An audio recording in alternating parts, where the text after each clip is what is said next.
안녕하세요. 사랑하는 나그네 교회 교회 여러분, 그리고 하나님의 말씀을 같이 기쁨으로 읽어가는 그리스도의 형제 자매된 교회 여러분. 오늘 우리가 읽을 주의 말씀은 고린도전서 8장입니다. 고린도 교회가 바울 사도에게 질문했던 또 다른 내용을 오늘 살펴봅니다. 그것은 우상 제물을 먹어도 되는가와 관련된 문제이지요. 이것이 이제 나름대로 의미 있는 질문이었던 것은 당시 고린도 사회의 특성 때문에 그렇습니다. 우상 숭배가 만연했고 우상의 신전에 바친 제물 가운데서 제사 드리고 남은 음식을 가지고 신전에서 먹거나 집에 가져서 먹거나 다른 사람을 초대해서 같이 나눠 먹거나 시장의 물건으로 내놓거나 이런 등등을 했습니다. 따라서 이제 예수 그리스도를 믿는 우리 형제 자매들은 이 고기가 우상에 바쳐줄 모르는 고기를 사다 먹어도 되는지, 초대받았을 때 그 집이 내놓는 고기가 과연 어떤 고기인지 알지 못하는데 그것을 먹어도 되는지, 이런 등등의 이제 신앙적인 문제가 있었던 것이죠. 그래서 어떤 형제는 양심에 거리껴서 못 먹겠다라는 게 있었고, 어떤 형제는 괜찮다, 이거 왜 못 먹느냐, 이렇게 얘기하는 자도 있었던 겁니다. 어떻게 하면 좋을 것인지 라는 질문이 주어진 것이죠.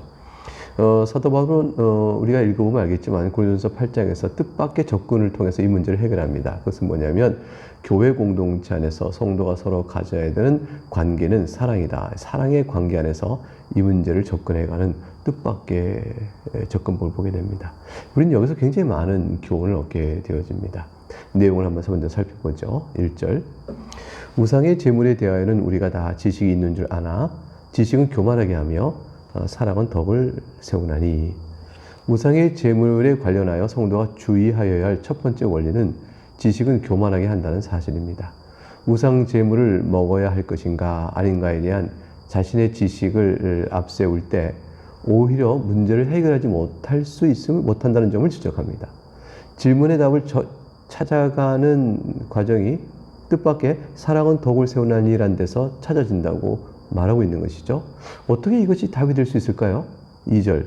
만일 누구든지 무엇을 아는 줄로 생각하면 아직도 마땅히 알 것을 알지 못하는 것이요.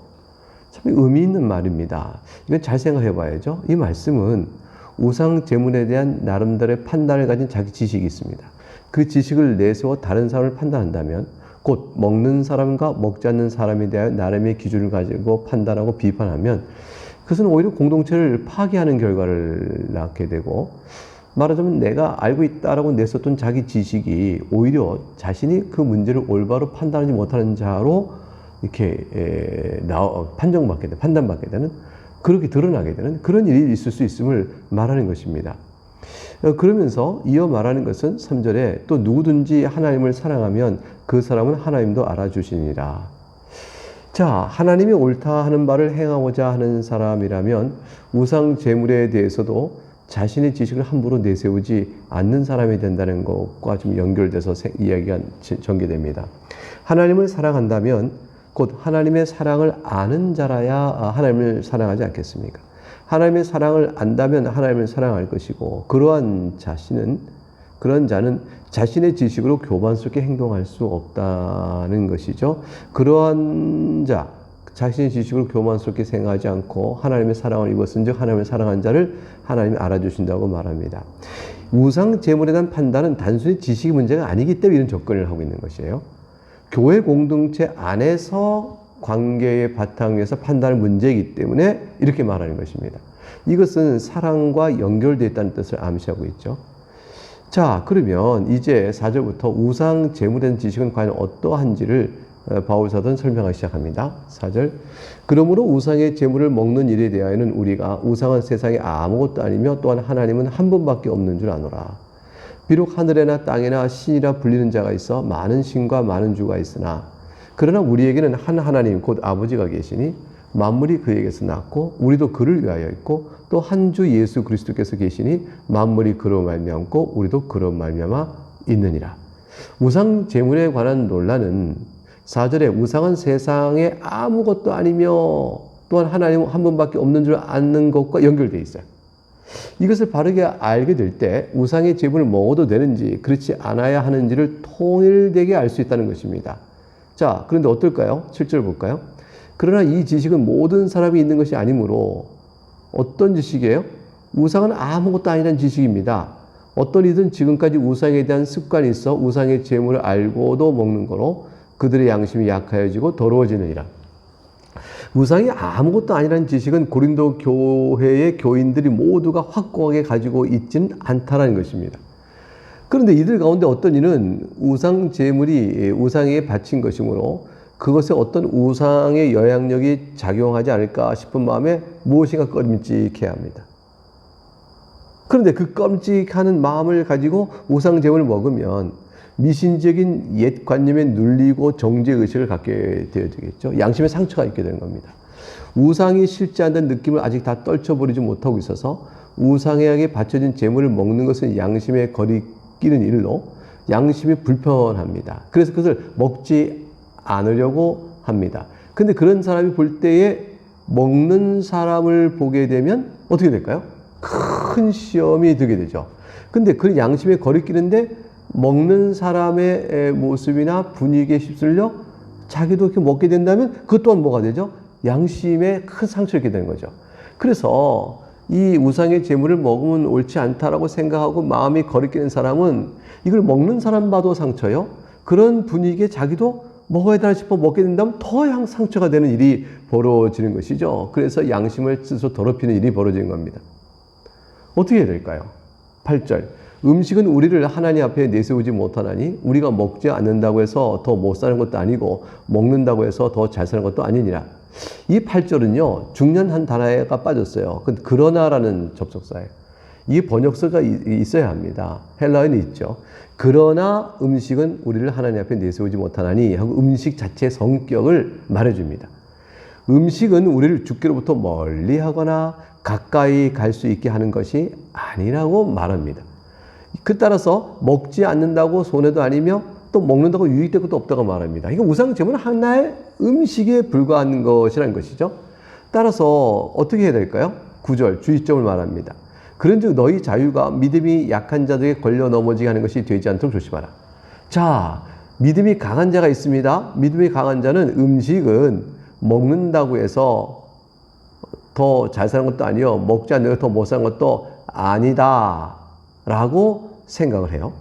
그래서 그런 생각을 갖고 있는 사람이 우상은 아무것도 아니니까 이거 먹어도 괜찮아 라고 담대히 먹을 때 그 사람이 그걸 먹는 자유로운 행동을 했어요. 근데 그 음식이 그러한 믿음, 그거 괜찮아 하고 먹는다고 해서 주님께 더 가까이 가는 것이냐, 그거를 먹지 않는다고 해서 손해가 될 것이냐. 자, 먹어도 된다고 생각하는 자유로운 그 우상은 아무것도 아니라는 생각을 가진 자들이여 들으라. 너희가 자유로이 생각하니 먹을 수 있을 것이다. 그러나 그 자유로움 때문에 먹는다고 해서 너희가 더 유익이 있거나 먹지 않는다고 손해될 것이 없다. 자, 그런데 9절 이걸 생각하는 거예요. 자, 너희는 우상은 아무것도 아닌 걸 알고 있으니 먹어도 좋고 안 먹을 수도 있고 근데 이것을 생각하는 것이죠. 9절. 그런즉 너희의 자유가 믿음이 약한 자들에게 걸려 넘어지게 하는 것이 되지 않도록 조심하라 했어요. 이게 참 중요한 거죠. 우상은 아무것도 아니니 그것의 재물은 먹어도 그만, 안 먹어도 그만이라는 지식을 가지고 따라서 먹을 때는 대열이 먹는 사람이 있다면 이 사람의 자유는 그렇지 못한 사람들에게 시험이 들어 넘어지게 하는 것이 될 수 있다는 것이죠. 먹는 사람은 자신이 대범하고 성숙하고 올바른 지식을 가지고 있다고 당연하게 먹겠지만 사실은 이거를 보고 시험에 걸려 넘어질 수 있는 연약한 교훈을 생각지 못하고 있다면 지식은 있다, 옳고 많지만 사실은 미성숙한 사람에 불과하다는 것입니다. 왜냐하면 자신의 지식으로 인해서 연약한 형제가 넘어지게 하는 일을 자기가 일으키고 있는 것이거든요. 그 교회 공동체의 사랑의 관계가 어그러지게 되는 것입니다. 따라서 우상의 재물을 먹어야 됩니까? 먹지 않습니까? 하는 문제는 지식이 어떠냐라는 것의 문제라든가 어떤 지식이 옳으니까 먹어도 된다는 교만의 문제가 아니라 사실은 사랑의 문제로 풀어갈 거라는 것입니다. 사랑의 문제로 풀어갈 것을 미처 모르는 사람은 먹어도 된다는 지식이 아무리 많아도 사실은 그 사람은 미성숙한 것이죠. 그래서 연약한 형제를 넘어지게 하는 자로서 자기의 지식을 가지고 자유케 행동을 하는 사람은 사실은 교만한 자가 되는 것이죠. 그럼 그 자에게 먹어도 된다는 걸 가르쳐주면 어떠냐 하는데 그걸 배운다고 해서 바로 사람이 바뀌지 않는 겁니다. 어떤 것이 옳다는 것을 가르쳤다고 해서 그 사람이 그걸 듣고 배우고 바로 바뀌어서 마음이 양심이 편해져서 이거 우상은 아무것도 아니고 우상 제물은 먹어도 돼. 이렇게 바로 나올 만큼 심령에 바로 변화를 일으키고 담대해지는 사람이 다들 그렇게 된다면야 한 번의 교훈은 끝나겠죠. 근데 그렇지 못한 현실이 있는 것이거든요. 고린도 교회 안에 성도들의 그런 모습이 있는 겁니다. 그러므로 결국은 우상 제물의 사건은 교우들과의 관계를 어떻게 해야 될 것이냐는 문제로 넘어가게 되는 것이죠. 지식을 남용하는 것이 옳은가? 이런 문제입니다. 10절. 지식 있는 네가 우상의 집에 앉아 먹는 것을 누구든지 보면 그 믿음이 약한 자들의 양심이 담력을 얻어 우상의 제물을 먹게 되지 않겠느냐. 자, 이제 거꾸로 적용하는 거죠. 먹는 걸 보고 상처 입는 자가 말고 반대로 먹는 걸 보고 먹네? 먹어도 되나 보다? 그래 나도 먹자 하고 담력을 얻어서 먹었어요. 근데 양심이 믿음이 약하니까 양심이 꺼림직해요. 꺼림직하지만 저들도 먹는데 뭐 괜찮다고 하니까 먹자 하고 담력을 얻어 먹었어요. 근데 그렇게 먹게 될 때 어떤 일이 벌어질까요? 11절. 그러면 너의 지식으로 그 믿음이 약한 자가 멸망하나니 그는 그리스도께서 위하여 죽으신 형제라. 그가 담력을 얻어 먹었지만 그 사람은 믿음이 약한 자이기 때문에 마음에 우상은 아무것도 아니므로 이거 먹어도 상관없다는 일이 확신이 없는 거예요. 양심이 거리끼는 거죠. 꺼림직하지만 그때 그에게 보고 해버린 일이 되어진 겁니다. 그러면 그 사람을 하여금 사실은 양심에 거슬려 행하는 죄를 범하게 하는 거라는 거죠. 11절. 그래서 그 믿음이 약한 자가 멸망하나니, 이 여기서 멸망한다는 것은 실제로 구원에서 떨어진다는 뜻이 아니고 죄를 짓게 하는 것이니 라는 뜻입니다. 그래서 믿음이 약한 자가 그걸 보고 담력 얻어 먹게 되되 자기 양심에 해소하지 못해서 꺼림직하게 되면 그 사람을 죄를 짓게 하는 것인데 그 사람 어떤 사람이냐? 그리스도께서 위하여 죽으신 형제니 그의 영혼을 어찌 상처받게 하겠느냐? 그리스도께서 위하여 죽은 형제는 그리스도께서 위하여 죽으셨기 때문에 구원에는 문제 없겠지만 결국 그가 죄를 짓게 된다는 것이죠. 12절. 이같이 너희가 형제에게 죄를 지어 그 약한 양심을 상하게 하는 것이 곧 그리스도에게 죄를 짓는 것이니라 그랬습니다. 그러므로 지식을 내세워 사랑의 배려를 하지 못한 자가 형제로 하여금 양심에 거리끼는 일을 하게끔 하여 죄를 짓도록 하는 것은 기억하라는 것이죠. 그리스도에게 죄를 짓는 것이라. 그러므로 바울은 이런 쭉 설명 끝에 자신의 행동에 대한 적용을 딱 내립니다. 13절. 그러므로 만일 음식이 내 형제를 실족하게 한다면 나는 영원히 고기를 먹지 아니하여 내 형제를 실족하지 않게 하리라. 형제의 유익을 위해 행하는 것이 아니라면 자신이 소유한 지식에 기반하여 충분히 행할 수 있는 행동의 자유도 기꺼이 포기하겠다는 것입니다. 성숙한 그리스도인이 추구하여 할 일은 사랑의 배려인 것입니다. 교회 안에 실천적인 많은 문제들이 사실은 이 사랑의 관점에서 보게 되면 답을 얻는 일이 참 많다라는 것을 우리에게 일깨워 줍니다. 우상의 제물을 먹어도 되느냐라는 문제는 어쩌면 이건 순전히 사랑의 문제가 아니라 신학적 지식인 것 같았습니다. 그래서 신학적 지식은 답이 분명합니다. 우상은 아무것도 아니니 우상에 바친 제물을 음식으로 받아 먹을 때 아무 상관이 없습니다. 이것이 신학의 답입니다. 그런데 이 신학의 답이 모든 사람에게 모두가 갖고 있지를 못합니다. 자, 그럴 때에 먹는 자와 먹지 않는 자, 또 먹을 것이냐 말 것이냐의 판단은 어떻게 될까요? 그때는 자유로운 자가 먹지 않아도 손해가 아니요 먹는다고 유익도 아니므로 먹을 때 먹는 모습을 보고 믿음이 약한 자가 시험이 들거나 아니면 담력 얻어 먹었다가 양심에 거리껴 죄를 짓게 되거나 어떤 일이든지 그런 일이 있으면 교회 공동체 안에 형제에게 유익되지 못하므로 차라리 그 지식으로 먹지 않는 것이 실천적으로 옳다. 이렇게 결론이 나는 겁니다. 그 결론으로 공유되었다면 고린도 교회는 만약 그걸 스스로 해결했다면 사도 바울에게 묻지 않는 것이죠. 자, 그렇게 보면 신학적 지식 문제 같은데 결국은 우리 간의 실천적 측면에서는 사랑의 관점에서 풀어가야 될 문제로 바뀌는 것이죠. 오늘날 교회 안에서도 많은 일들이 이런 일이 있을 수 있게 됩니다. 우리는 항상 잊지 말아야겠습니다. 그리스도에게 죄를 짓는 일이 있어서는 안 되겠다. 그것이 오늘 본문이 우리에게 주는 중요한 교훈이라 할 것입니다. 네, 오늘 여기서 마치겠습니다. 내일 다시 만나겠습니다.